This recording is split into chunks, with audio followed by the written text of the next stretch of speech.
खरीप हंगामा अगोदर शेतकऱ्यांना पीक कर्ज, बियाणे, खतांचा पुरवठा करा. वीज पुरवठा तसेच वेळेत पीक कर्ज उपलब्ध करून द्यावे. अर्ज द्या, कर्ज घ्या मोहीम राबवावी. पीक कर्ज नाकारणाऱ्या बँकांच्या विरोधात गुन्हे दाखल करणार असल्याचं प्रतिपादन आमदार प्रशांत बंब यांनी केलंय.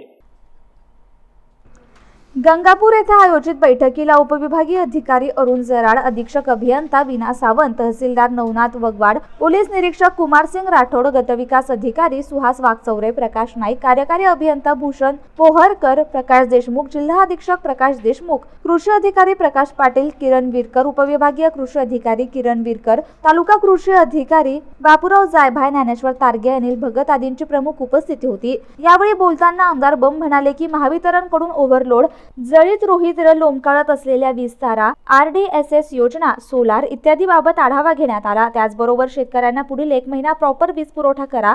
शेतकऱ्यांना कमीत कमी लोडशेडिंग आणि अखंड वीज पुरवठा करा. अधिकाऱ्यांना खोटी माहिती, चुकीची माहिती देणे, माहिती लपवणे ही गंभीर बाब आहे. हे खपवून घेणार नाही. कोणी रोहित्र जाळे किंवा जळाले तर रोहित्र बसवण्यासाठी पैसे मागितले तर घरी जाल.